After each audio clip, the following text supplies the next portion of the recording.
자, 343페이지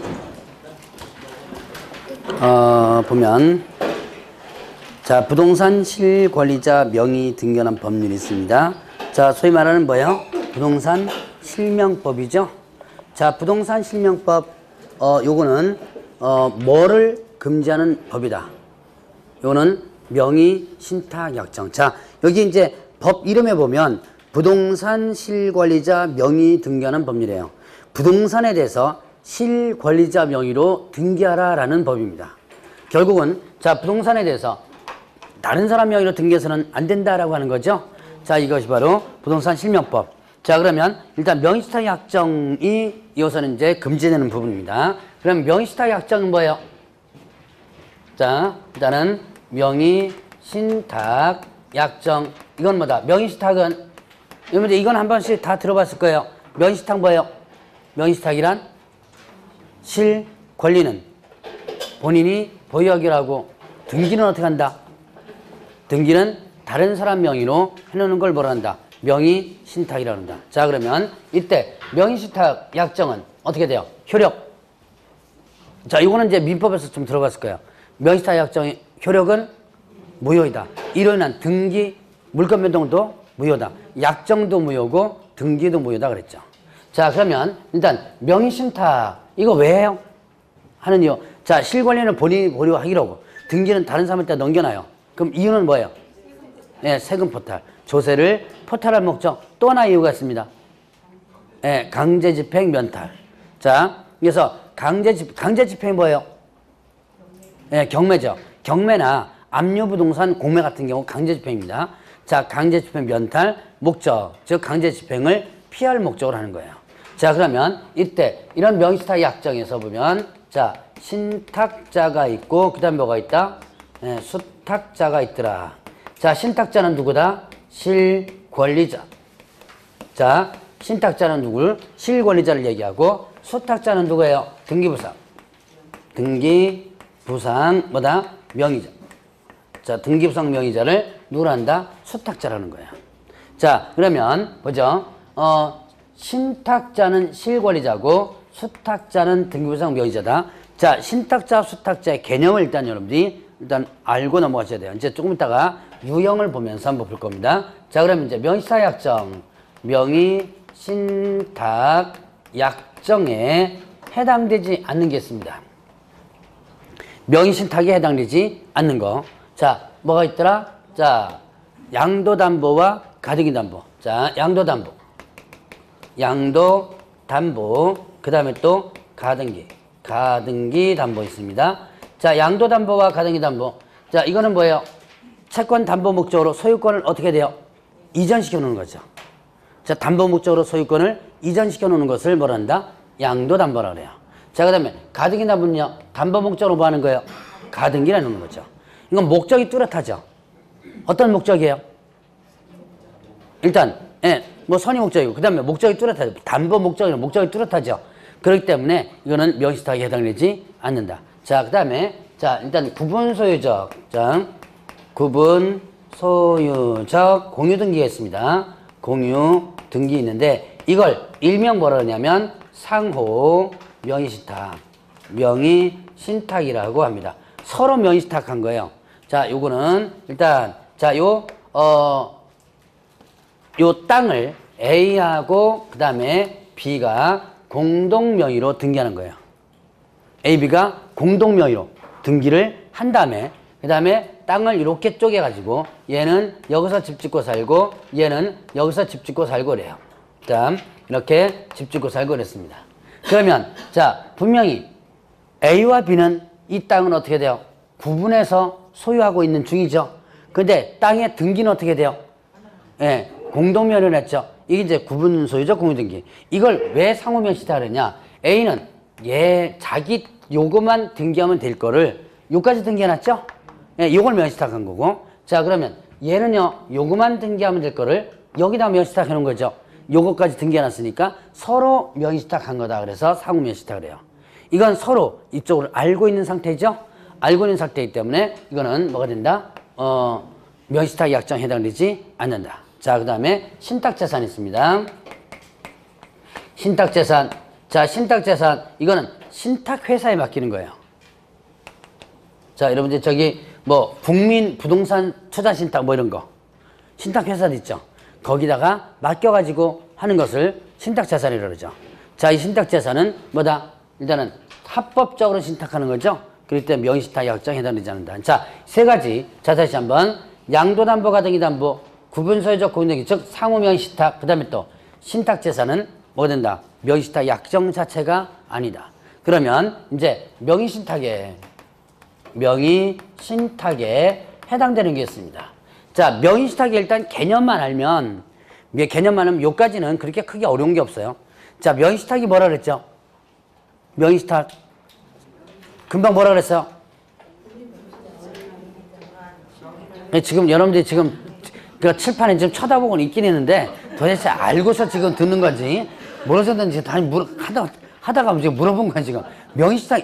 명의신탁의 개념만 알면 사실 이거나 그게 어려운 게 아닌데, 자, 명의신탁이 뭐라 그랬어요? 실권리는 일단 내가 가지고 있기로 하고 등기만 어떻게 돼요? 다른 사람 명의로 해놓는 것을 명의신탁이라고 그런다 그랬죠. 자, 그러면 이때 이거는 일단 등기를 다른 사람은 넘겨놓는데 일단은 목적이 있죠. 그게 명의신탁이 아니라는 얘기예요. 그런데 문제는 명의신탁에 해당되는 게 있습니다. 자, 부부간의 재산, 그 다음에 또 종종재산, 그 다음에 또 종교재산 이건데요. 자, 부부간의 재산, 남편 거를 누구 명의로 등기하는 거? 부인 명의로 등기하는 거. 여러분들 지금 많이 부인 명의로 등기를 해놓은 분 있죠. 요즘은 뭐가 유행이에요? 네, 공동명의가 있죠. 자, 근데 부인 명의로 해놓은 경우가 많습니다. 저도 집 없어요. 나가라고 하면 나가야 돼요 지금. 부인 명의로 해놓은 거, 이거 명의신탁에 해당이 됩니다. 자, 그러면 일단은 자, 그 다음에 종중재산. 자, 종중은 뭐에 해당되죠? 총유죠. 종중재산은 총유입니다. 그럼 총유로서 종중재산으로서 등기가 가능하죠. 여러분 총유 등기 있죠? 여러분 이제 뭡니까? 물건이나 아니면 또 등기법에서 배웠을 거예요. 자, 총유로서 등기가 가능합니다. 그런데 이 종중재산을 누구 명의로 많이 해놓냐면 종손 명의로 많이 해놔요. 종손 아니면 대표자 명의로 해놓거든요. 근데 거기서 문제가 많이 발생하죠. 종손이 죽어버립니다. 그러면 그 자식들이 그거 갖고 다 상속 처리해가지고 다 팔아먹어버려요. 그런 경우들 종종 생깁니다, 진짜. 자, 이거 명의신탁이에요. 자, 그 다음에 종교재산. 자, 종교단체 명의로, 자, 산하기관에 있는 재산을 종교단체 명의로 등겨놓는 거예요. 자, 이건 뭐냐면, 자, 여러분들 종교, 예를 들어 가까이 교회 보죠. 교회에서 많이 뭘 운영하죠? 교회에서 운영하는 거. 어린이집 같은 거. 뭐 유치원이나 어린이집, 그건 운영하죠? 그럼 원래는 이 어린이집에 대한 재산은 별개로다가 재산을 형성해서 등기를 해야 되는데, 이거를 어디다가 뭉쳐가지고 교회 걸로다가 종교로다가, 여러분 종교도 총유죠. 그래서 총유 등기가 가능합니다. 자, 그러면 이렇게 뭡니까? 그 종교 재산에다가 섞여가지고 등기해 놓는 거예요. 자, 이거 명의신탁에 해당돼요. 요것도 그렇지만 여러분들이 조그만 교회 같은 경우는 자, 교회 재산을 목사 명의로 등기해 놓는 경우가 있거든요. 그것도 일단 여기에 해당된다고 보면 돼요. 자, 그러면 이렇게 세 가지는 명의신탁에 해당된다. 자, 이 세 가지는 명의신탁이다라는 거 일단 여러분들이 알고 계셔야 돼요.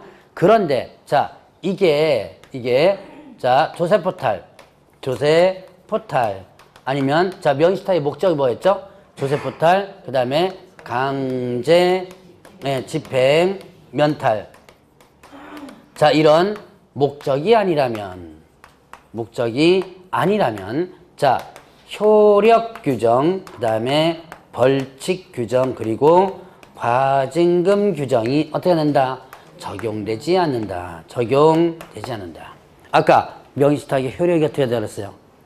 명의신탁의 효력 무효다. 이로 인한 물권 변동 등기 무효다 그랬죠? 자, 그런데 이 목적이 아니라면, 물론 이 목적이라면 일단 효력 그대로 적용합니다.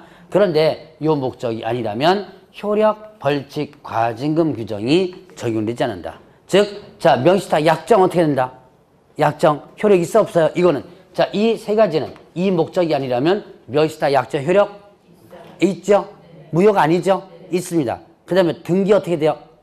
예, 등기 효력이 있는 거예요. 그러니까 여러분들이 남편 재산 부인 명의로 해놨어도 관청에서 안 쫓아오는 거예요. 자, 이건 왜기 때문에 이 목적이 아니면 이렇게 적용되지 않기 때문인 거죠. 종종 시험, 여러분 민법 문제를 보면 다음 중 명의신탁 약정에 해당되지 않는 것은, 뭐 해당되는 것은 이런 식으로 해서 문제, 이거 갖고 문제 나오기도 해요.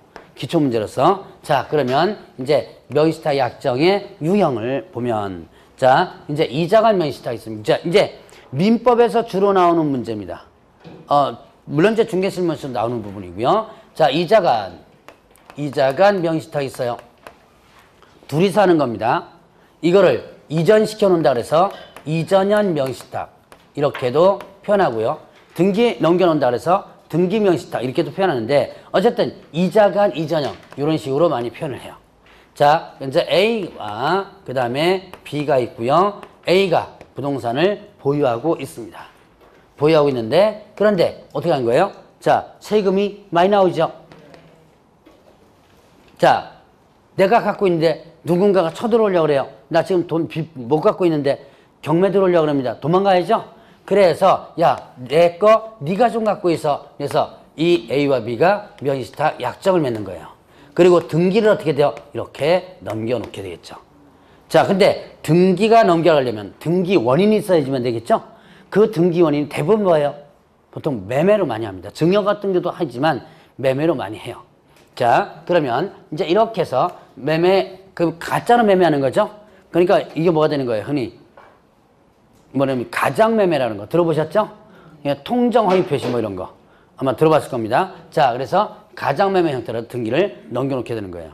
자, 그러면 보죠. 여기 신탁자 누구예요? 신탁자는 실권리자가 누구죠?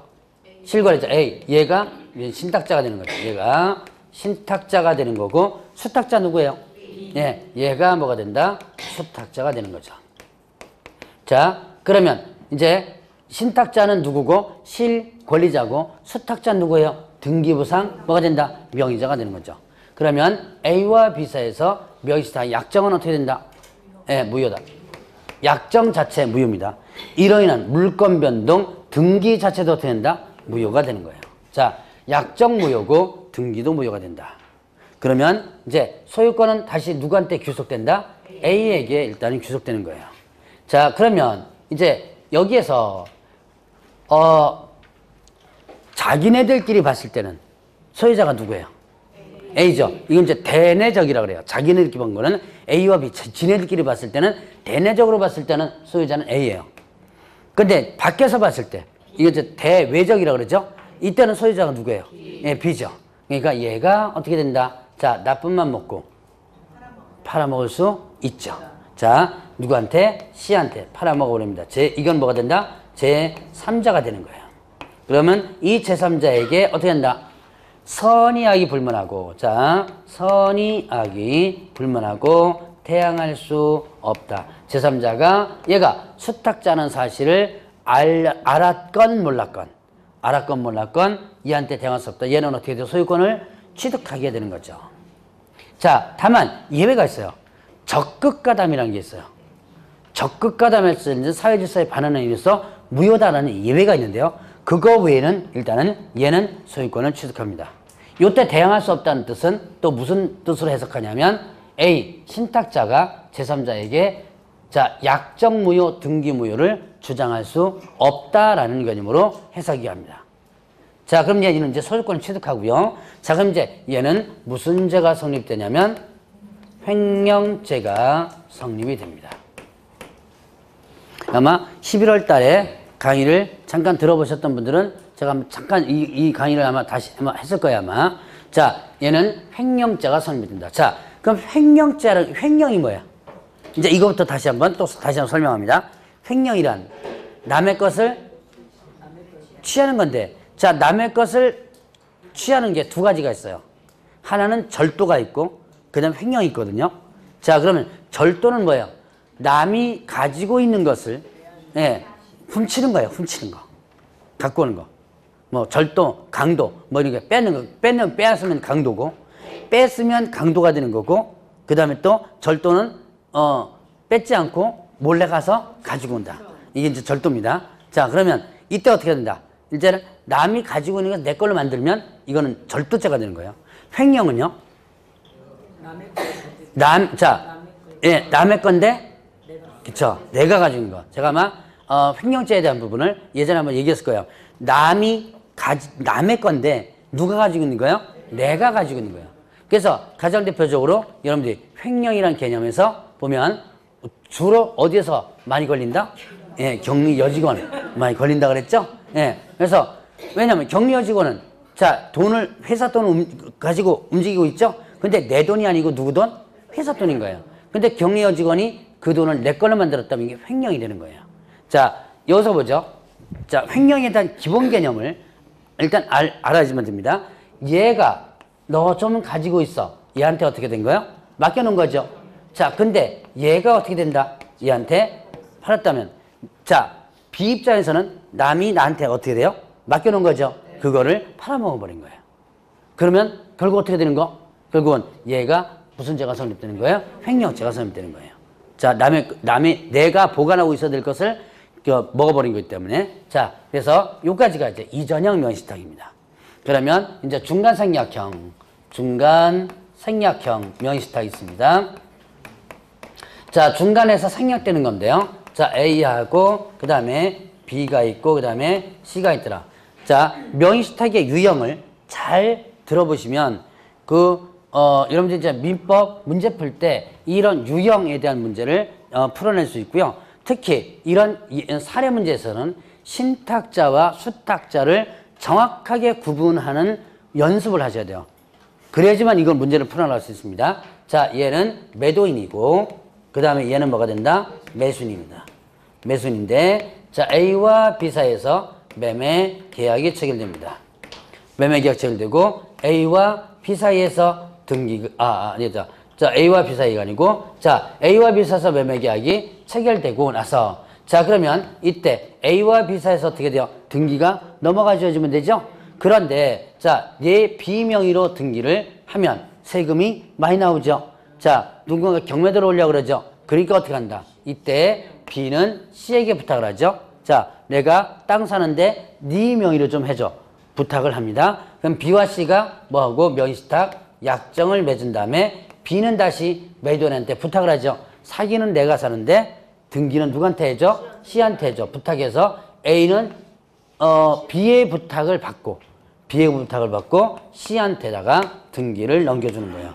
요게 얘가 중간에서 뭐한다? 생략되는 형태죠. 중간에 생략된 거. 자, 그러면 이때 보죠. 여기서 신탁자하고 수탁자 찾아보세요. 신탁자는 자, 여기서 실권리자가 누구예요? A가 실권리자인가요? 자, 얘는 물건을 팔죠. 팔려면 돈 다 받았죠. 그럼 돈 다 받으면 권리자예요, 아니에요? 그렇죠. 얘는 그냥 파는 사람이에요. 그리고 팔고 대금을 받죠. 대금 받으면 나는 권리가 없어지죠. 자, 얘는 실권리자가 아니죠. 그럼 여가 누가 실권리자예요? 예, 바로 얘가 사죠. 사면 상대방한테 돈을 주죠. 돈 주면 당연히 어떻게 한다? 얘가 실권리자가 되는 거죠. 얘가 실권리자니까 얘가 누구? 예, 신탁자가 되고 그 다음에 또 자, 수탁자 누구예요? 예, 얘가 뭐가 된다? 등기부상 면제자가 되죠. 수탁자가 되는 거예요. 자, 다른 데서 강의하다 보니까 여러분 중간 생략 등기라는 거 들어보셨죠? 그럼 중간 생략 등기하고 중간 생략형 명의신탁하고 헷갈린다 그러더라고요. 그럼 별거 헷갈릴 필요 없어요. 자, 중간 생략 등기는 얘가 소유권이 있어 없어요? 중간 생략 등기는 자, A와 B, 자, 중간 생략 등기를 한번 해보죠. A와 B가 매매계약 체결하고 다시 B와 C가 매매계약 체결하죠. 그리고 소유권을 완전히 B가 누구한테? C한테 넘겨버리는 거죠. 그리고 이제 B는 야, A한테 부탁하지. 나 얘한테 팔았으니까 일단 등기는 누구한테 넘겨줘? C한테 넘겨줘. 그러면 얘가 완전히 소유권을 갖는 거예요. 이게 중간 생략 등기입니다. 그럼 얘는 중간 생략형 명의신탁이니까 얘는 일단은 소유권, 자, 뭡니까? 여기 권리는 누가 가지고 있어요? B가 그대로 가지고 있죠. 권한은 가지고 있죠. 뭐만 넘겨놓는 거예요? 등기만, 외형상 명의만 이쪽으로 넘겨두는 거죠.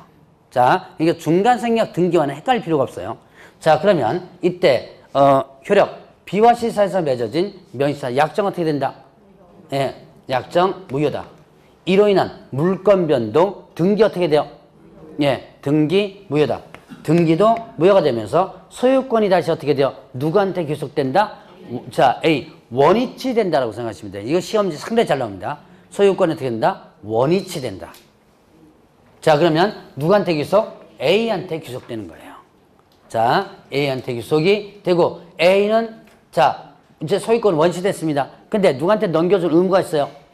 B한테 넘겨줄 의무가 있죠. 그러니까 얘는 어떻게 된다? 등기 의무자고 얘는 등기 권리자가 되는 거죠. 그러니까 얘는 다시 얘한테 넘겨줄 의무가 있어요. 자, 요게 중간생략형 명의신탁의 기본입니다. 여기다 이제 조금 더 깊이 들어가면 여러 가지 판례가 있는데, 자, 이거는 아마 나중에 제가 얘기해 주거나 아니면 또 민법부 선생님이 아마 좀 더 깊이 아마 강의를 할 겁니다. 자, 그러면 이제 수탁자 입장에서 보죠. 자, 요즘처럼 자, 나쁜 맘 먹으면 어떻게 돼요? 누구한테 팔아먹을 수 있다? D한테 팔아먹을 수 있다. D는 뭐가 된다? 제3자가 되고 제3자에게 선의하기 불문하고 대항할 수 없다. 자, 얘는 대항할 수 없다. 소유권 일단 취득하죠. 적극가담 제외하고, 그리고 얘는 자, 여기서 보면 횡령죄가 성립 안 된다. 횡령죄가 성립되지 않는다. 자, 그러면 얘는 왜 횡령죄가 성립되지 않느냐는 부분이에요. 요거는 이제 작년, 재작년에 2016년도에 나온 판례입니다. 한 10몇 년 동안 횡령죄가 성립된다고 판례 나왔다가 판결이 뒤집어졌는데, 자, 여기서 물건을 맡긴 사람이, 물건을 준 사람이 누구예요? B가 줬나요? A가 줬죠. 자, 2016년도 판례가 바뀌기 전까지는 자, 누가 물건을 준 형태? B가 C에게 물건을 준 형태이니까 너 잠깐 너한테 맡겨둘게 라고 하고 해석으로 해가지고 횡령죄가 성립된다고 판결이 나왔었어요. 그런데 자, 2016년도에는 판사들이 가만히 보니까 자, 이건 조금 더 확대 해석한 겁니다. 실질적으로 물건을 얘가 준 게 아니죠. 자, 겉으로 본 거예요. 내면적으로 본 게 아닙니다. 겉으로 봤을 때는 누가 누구한테 넘겨준 거예요? A가 C한테 넘겨준 거죠. 그럼 B를 대상으로 한 횡령죄가 성립이 안 되는 거예요. 그러니까 A를 대상으로 한다면 횡령죄가 성립될 수는 있겠지만 누굴 대상으로 한다면 B를 대상으로 했을 때는 횡령죄가 성립되지 않는다는 판례가 난 거예요. 왜? 직접 물건을 맡긴 사람이 아니기 때문에. 그래서 횡령죄가 성립되지 않는다라는 판례가 난 거예요. 자, 그래서 지금은 유형만 정확하게 일단 잡아 놓으시면 여기다가 조금 더 깊이 들어갈 수가 있습니다. 유형만 정확히 잡아 놓으면. 자, 그러면 이제 계약 명의 신탁 있어요. 계약 명의 신탁이 있습니다. 자, 계약 명의 신탁 요거는 A하고 그다음에 B 그리고 C가 있고, 자, 얘가 매도인이고 그다음에 얘가 뭐가 된다? 매수인입니다. 매수인이고 A와 B가 매매 계약을 체결합니다. 그리고 자, A와 B가 매매 계약 체결하고 A와 B가 등기를 넘겨놓는 거예요. 그러면 어떻게 된다? 매매 계약 체결하고 등기 넘겨놨습니다. 외형상 정상이죠? 그런데 여기서 보니까 누가 붙어 있어요? C가 옆에 붙어 있죠? 자, 그러면 이땐 이원 형태는 어떤 형태다? 자, C가 B에게 뭐를 줬냐? 돈을 준 거예요. 자, C가 B에게 자금을 제공하여, 자, 일단 누가 누구에게 자금을 제공하여 소리가 나오면 이거는 일단은 계약 명의신탁입니다. 그러면 B와 C 써서 명의신탁 약정을 맺죠? 약정을 맺고 자금을 대줘가지고 얘가 사게 하는 거예요. 자, 주로 그러면 지가 직접 사지 이것처럼. 그리고 계약적으로 넘기지. 왜 이 B한테 돈 줘가지고 사게 하느냐? 지가 직접 못 사기 때문에 하는 경우가 있어요. 자, 어떤 경우는 농지 같은 경우. 농지는 뭐가 필요하죠? 네, 농지 취득, 자격, 증명이 필요하죠. 근데 예를 들어서 도시 사람들이 저쪽에 농지를 사놓으려고 그래요. 그런데 어떻게 해요? 농지증을 발급받지 못하죠. 그러니까 현지에 농사 짓는 사람과 부탁해가지고 네가 좀 사놔라. 내가 돈 대줄 테니까. 이렇게 하는 거죠. 그렇게 하는 경우 많고요. 뭐 옛날 같은 경우는 이제 뭐 1가구 1주택에서 청약 못할 때가 있습니다. 그럴 때는 아파트 같은 거, 나는 아파트 한 채 있거든요. 근데 한 차를 더 사놓으려고 그래요. 그때 이제 그 청약 통장 가지고 있는 사람에게 돈을 계속 대줘가지고 사기하는 그런 것도 있었어요. 근데 어쨌든 뭐 그런 것들이 여기에서 나오는 이제 계약명시탁 유형입니다. 그러면 이제 여기서 신탁자하고 순탁자 찾아봐야 돼요. 신탁자가 누구예요? 실권리자가 누구죠? 아직도 헷갈리죠? 실권리자는 예, C. 얘가 돈을 대준 사람이죠? 자, A는 누구예요? 파는 사람에 불과하죠? 얜 돈을 받는 순간에 내 권리가 없어져 버리죠? 예, 얘는 이제 돈 받는 순간에 권리가 없어져요. 예, 그래서 얘는 여러분들 이제 신경 쓰면 안 돼요. 예, 얘는 여기 상태에서 지금 실권리자는 얘 같지만 팔고 사고 하는 부분에서 보면 얘는 돈 받는 순간에 권리가 없어지는 거예요. 자, 그래서 얘가 뭐가 된다? 실권리자죠. 얘가 신탁자가 되고 얘가 뭐가 되는 거예요? 예, 등기부상 명의자죠. 수탁자가 되는 거죠. 자, 여기 명의시탁에서 신탁자, 수탁자만 구분하면 이제 뭐 문제 나올 때 여러분들이 이렇게 그림을 그려가지고 문제 안 나옵니다. 그림 그려가지고 문제 나오면 얼마나 좋겠어요? 그림만 보면 금방 다 알 것 같죠? 근데 문제는 이걸 주르륵 가불병정 해가지고 나옵니다. 그럴 때 정확하게 신탁자가 누구고 수탁자가 누구라는 것만 잡으면 문제 일단 반은 풀려요. 나머지는 이제 그 관계를 갖다 다시 설정해야 되지만 됐지만 자 그러면 이제 비와 시사에서 맺어진 명의시탁 약정 어떻게 된다? 무효죠. 일단은 자 그다음에 자 등기는 어떻게 된다? 등기는 자 요 매도인에 따라서 달라져요.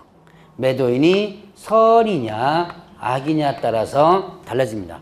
매도인이 선이라면 등기가 어떻게 된다? 예, 등기가 유효하고요. 매도인이 악이라면 어떻게 한다? 등기가 예, 무효가 된다. 등기가 무효가 돼요. 자 그러면 보죠.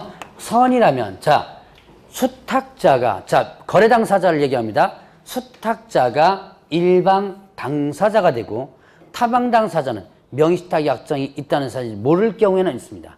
그 이때 수탁자가 일방 당사자가 되고 타방 당사자는 누구예요? A. 얘가 계약에 있어서 상대방 당사자죠. 얘가 비와 시사에서 명의시탁 약정 사실을 모를 경우에는 그러하지 아니하다 등기 무효다 뒤에 예외로 나오는 거예요. 그럼 등기는 무효다. 이로 인한 물권 변동은 무효다 해놓고 뒤에 뭐라고 나오냐면 다만 이렇게 해서 그러하지 아니하다 이렇게 나와요. 그러면 자 등기가 무효가 되는데 이때는 무효가 아니란 얘기죠. 자 이거는 누구를 보호하기 위한 규정이다?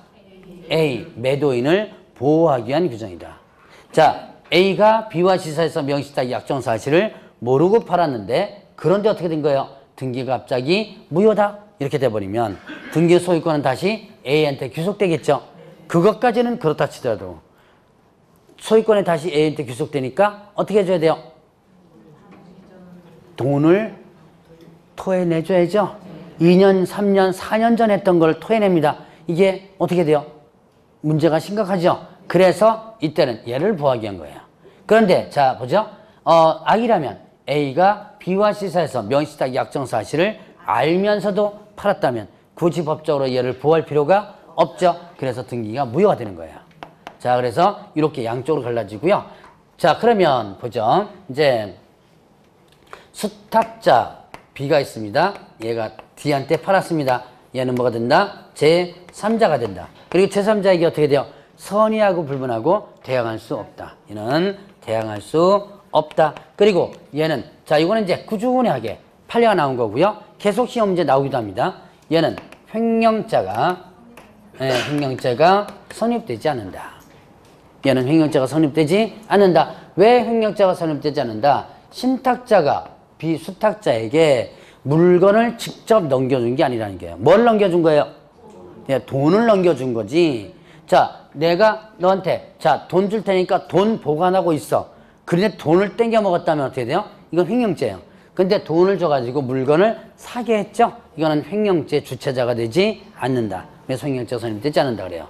자, 세 가지 유형을 한번 봤습니다. 자, 이게 여러분들이 민법에서 기초로다가 알아야 될 부분이에요. 이제 여기서 이제 민법 선생님이 조금 더 깊이 아마 강의를 하게 될 겁니다. 자, 유형에 대해서 한번 살펴봤고, 자, 그러면 뒤로 넘어가면 이제 의무 위반 시 벌칙 부분을 보죠. 잠깐 이제 벌칙 부분을 한번 보고 넘어가겠습니다. 자, 위반 시 벌칙.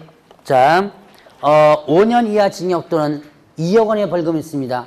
5년 2억 누구예요? 명의 신탁자. 신탁자, 명의 신탁자 하나 밑줄 그어놓으세요.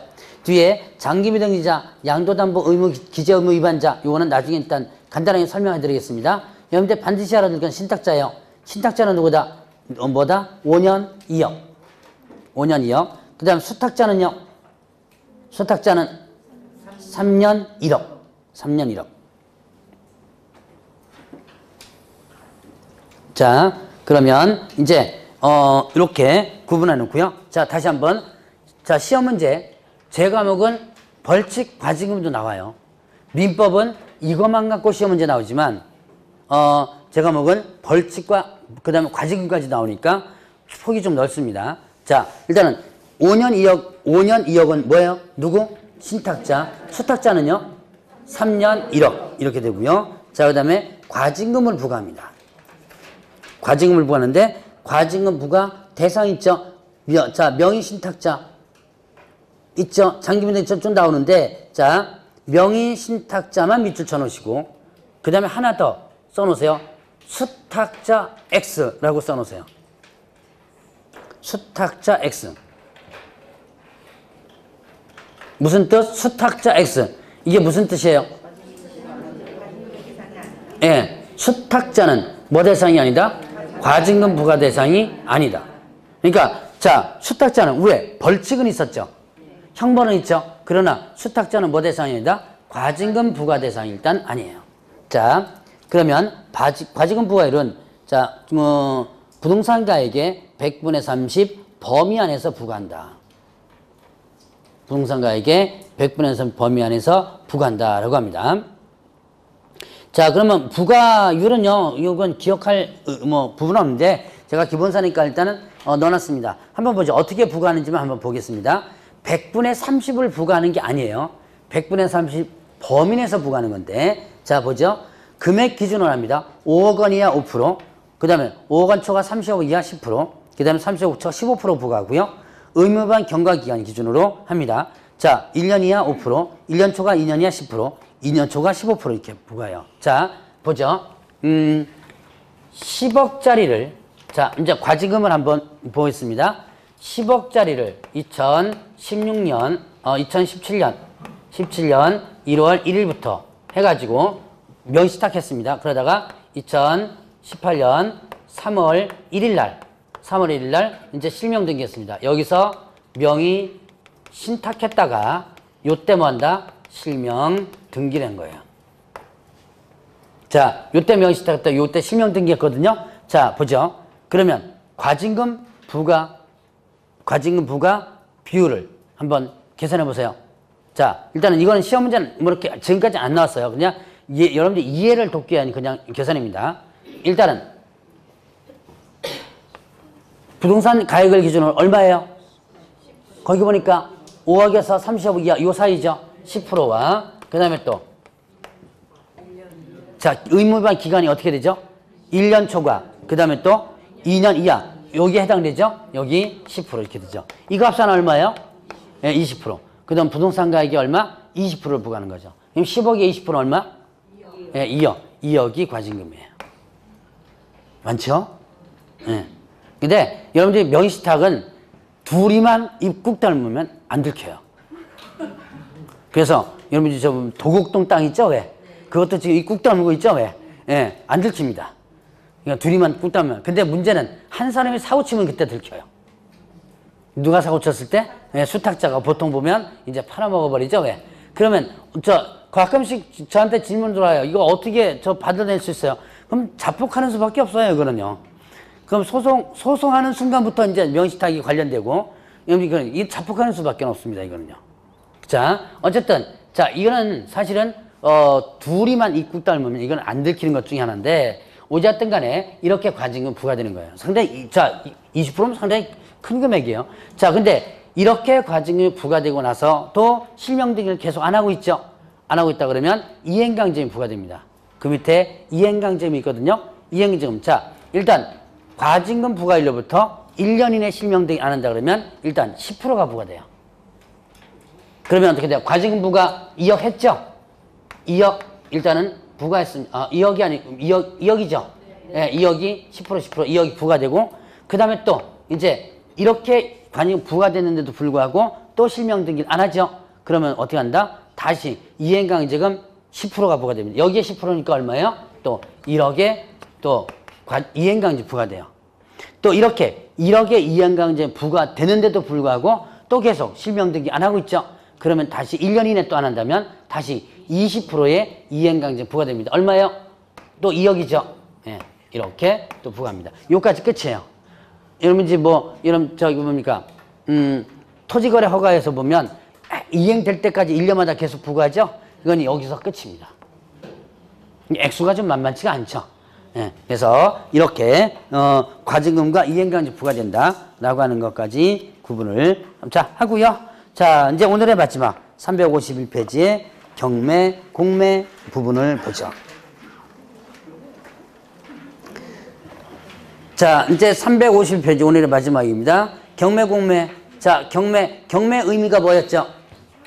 경매 경쟁 매각이라 그랬죠? 자 경매란 경쟁 매각이다. 그래서 최저가를 정해놓고 나서 자 가장 많이 부른 사람에게 뭐한다? 파는 것을 경매라고 한다. 여러분들이 역경매라는 거 들어보셨어요? 역경매. 살 사람이 여럿이고 그 다음에 살 사람이 한 사람이고 팔 사람이 여럿일 때 이때 가격을 내리기 시작하는 게 있어요.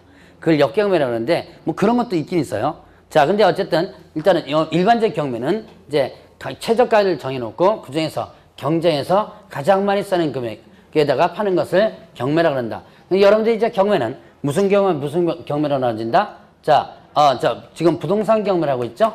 부동산 경매는 무슨 경매와 무슨 경매로 나눠지냐면 자 강제 경매와 그 다음에 또 뭘로? 임의 경매로 나눠집니다. 자 강제 경매와 임의 경매 나눠지는데 이 강제 경매, 임의 경매는 이 어느 법에 의해서 진행되냐면 민사집행법이라는 법이 있습니다. 민법에서도 가끔씩 나오는 법이에요. 근데 아마 여러분들이 뭐 익숙하게 들어보지 않은 법일 겁니다. 민사집행법이 있어요. 이 민사집행법에 의해서 경매가 진행되고 있다. 자, 이거 경매 왜 해요? 왜 하죠? 자, 경매 의미는 금방 얘기했죠? 뭡니까? 경쟁매각이라고. 그럼 경매 이거 왜 해요? 채권을 뭐 하기 위해서? 회수할 목적이죠. 채권을 회수할 목적으로 국가의 힘을 빌어가지고 채권을 회수하는 거예요. 자, 그러면 이때 강제 경매는 이거는 집행권원에 의한 경매다라고 합니다. 자, 집행권원. 자, 이거는 자, 의미를 파악한다면 자, 강제 집행을 할 수 있는 권리가 있는 문서다. 자, 다시 한번 집행권의 의미 뭐란다? 자, 강제 집행. 여러분 강제 집행이 뭐라 그랬어요? 강제 집행이 경매라고 그랬죠? 자, 압류부동산 공매도 일단 강제 집행인데 일단은 여기서 강제 집행하면 경매를 얘기한다. 그래서 강제 집행할 수 있는 권리가 있는 문서다. 그러면 강제 집행할 수 있는 권리가 있는 문서로서 뭐가 있다랬어요? 확정된 이행 판결문이라든가 확정된 지급명령 이런 것들, 자 화해조서, 조정조서 이런 것들이 집행권원에 해당됩니다. 이것에 의해서 자 돈을 못 받았을 때 경매가 들어갈 수 있는 것이 바로 강제경매예요. 자 이거는 예견되지 않은 경매라 그래요. 왜냐하면 집행권은 판결문이나 이런 걸 가지고 있다면 채무자의 재산이 어떤 재산이든지 다 경매를 신청할 수 있어요. 그래서 이거를 뭐라고 표현하냐면 예견되지 않은 경매다라고 표현합니다. 자 그러니까 여러분들 판결문 가지고 있죠? 그러면 채무자 재산을 확보하죠? 그러면 아무 재산이나 어디 있든지 간에 재산이 있다면 다 경매를 할 수 있는 것이 이 강제경매예요. 자, 그러면 임의경매는 뭐에 의한 경매다? 담보권 실행을 위한 경매. 이렇게 표현하죠. 자, 담보권 실행을 위한 경매다. 그러면 담보권 실행을 위한 경매. 즉, 이건 뭐예요? 담보권 뭐죠? 담보권. 이거는 소위 말하는 저당권이죠. 저당권이나 전세권이나 아니면 또 뭐 여기 여러분들 시험 보면 안 들어가지만 질권. 동산 질권 있죠? 자, 동산의 저당권을 설정하는 것을 질권이라고 그러죠. 자, 그래서 이런 것들에 의한 경매가 임의경매다. 자, 이제 여러분들 부동산이니까 저당권, 전세권 이 두 가지만 일단 보겠습니다. 자, 저당권에 의한 경매요. 여러분들이 저당권을 설정하면 언제까지 갚겠다 그러죠. 그리고 못 갚죠. 그럼 어떻게 된다? 못 갚으면 거기에 의해서 바로 경매가 들어가는 거죠. 옛날에는 저당권 설정해놓고 언제까지 갚겠다 그래놓고 안 갚죠? 그러면 보통 한 2번 정도의 최고장이 날라와요. 돈 갚을 때가 왔으니 안 갚으니까 언제까지 갚으세요. 뭐 최고장이 날라오는데 요즘은요, 은행에서 그런 거 안 보냅니다. 바로 뭐하냐? 경매로 들어와 버려요. 자, 일단 최고장 날라올 때는 아무리 빨간딱지 붙여가지고 날라오더라도 다 찢어버립니다. 그러다가 뭐가 되면 경매가 들어오는 순간에 부랴부랴 돈 준비해서 돈 갚는 거예요. 그러니까 하도 이제 최고장 나르면 안 하니까 아예 경매를 바로 찢어버려요. 자, 그러면 얘네는 어떻게 한다? 임경매는 일단 예견된 경매라고 그래요. 그래서 예견된 경매다. 왜? 돈 못 갚으면 목적물 어떻게 돼요? 날라가죠. 목적물도 어떻게 돼요? 특정되어 있죠. 자, 그러면 임의경매 전제 조건이 있습니다. 일단은 피담보 채권이 존재해줘야 돼요. 피담보 채권이 존재해줘야 돼요. 자, 예를 들어서 저당권 있는데, 자, 권리 있는데 가장 대표적인 게 뭐냐면 근저당이에요. 자, 근저당권이 있습니다. 이러면 근저당권 3억 이렇게 했는데 현재 실제 채무액이 없을 수도 있죠. 그러니까 등기부에는 분명히 어떻게 돼요? 3억이라고 돼 있는데 없을 수도 있죠. 자, 그때는 당연히 경매 신청할 수 없는 거죠. 자, 그래서 피담보 채권이 존재해야 되고, 그 다음에 이행기가 도래된다. 자, 갚을 날짜가 왔을 때 못 갚는다. 그러면 일단은 임의경매 전제 조건이 되는 거예요.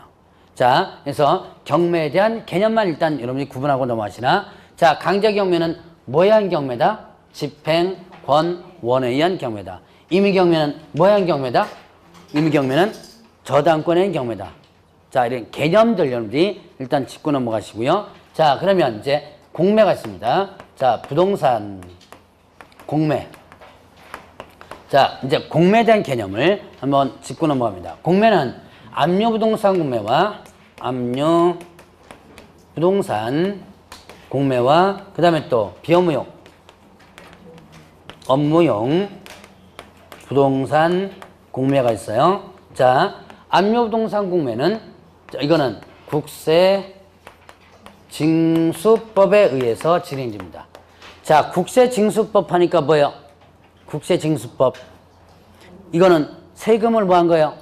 체납했을 때 그 체납한 세금을 강제 환수하는 것이 바로 압류부동산 공매입니다.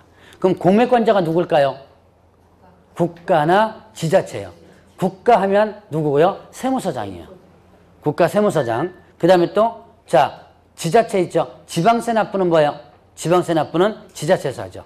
자, 근데 세무서에서 이런 광명시청에서 공매하는 게 아닙니다. 거기다 공매장소 해놓으면 더 시끄럽겠죠. 그래서 누구한테 맡기느냐? 자산관리공사에 맡겨가자는 거예요.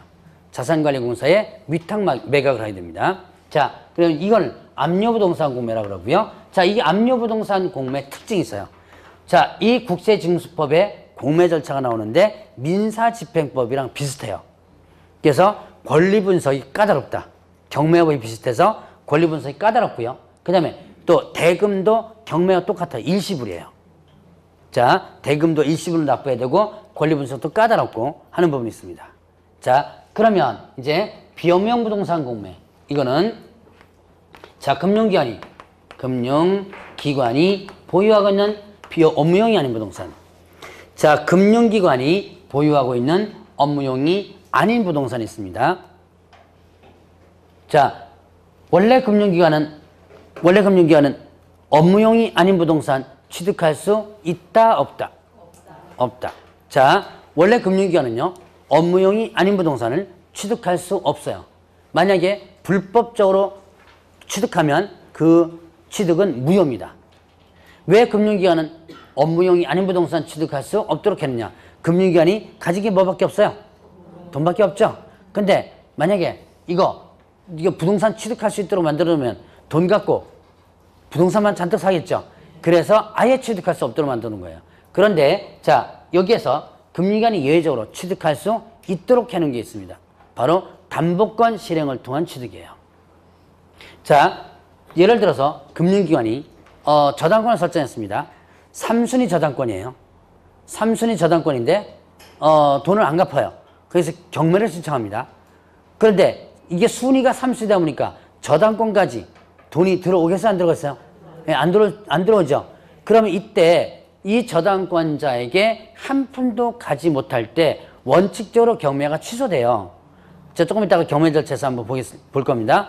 원칙적으로 경매가 취소되는데 다만 자, 남을 만한 가격전에서 이 가격대로 팔리지 않으면 내가 직접 사겠다라고 얘가 직접 사는 절차가 있어요. 자, 그게 채권자 매수 신청 제도인데 자, 절차에서 제가 좀 설명을 드리겠습니다. 이런 식으로 취득할 수가 있다는 얘기예요. 근데 이런 식으로 취득했을 때 얘네들이 마냥 보유하는 게 아니라 이거를 1년 안에 처분해 줘야 돼요. 1년 안에 처분해 줘야 되는데 보통 이제 보면 이 개업공개사한테 많이 갑니다. 개업공개사한테 이제 은행에서 개업공개사 많이 연결시켜줘요. 그래서 좀 팔아달라고 해주는 경우도 있고, 그 다음에 또 이제 자체적으로 은행과 직거래하는 경우도 있어요. 그래도 안 팔리죠? 그러면 이제 자산관리공사에 맡겨서 팝니다. 어제가 MBN에서 이런 뉴스 나왔더만요. 뭐 공매 물건 경매보다 50% 더 싸게 살 수 있다. 순뻥입니다, 이거. 그거 자산관리공사까지 간 물건은요, 그렇게 좋은 물건이 아니에요. 이미 좋은 물건은 개업공개사에게 넘기거나 아니면 직거래해서 팔거나 거의 다 팔고요. 자산관리공사에서도 맡긴 물건, 맡겨서 하는 것도 이제 그렇게 해서 안 팔리면 이제 이게 어디로 가냐면 자산관리공사로 가는 거예요. 근데 자산관리공사로 일단 넘어갔다면 거의 다 물건이 안 좋은 것들입니다. 그리고 또 물건이 설사 팔린 물건이 하더라도 50%까지는 떨리진 않아요. 그건 뭡니까? 그 기자가 아마 그걸 얘기할 거예요. 그걸 보고 아마 착각한 것 같아요. 이게 언제까지 되냐면 50%까지 만약에 떨어지면 그때 이제 재공매가 들어가게 되는데 그때를 얘기한 것 같아요. 근데 실적으로 보면 공매가 경매보다는 좀 비쌉니다.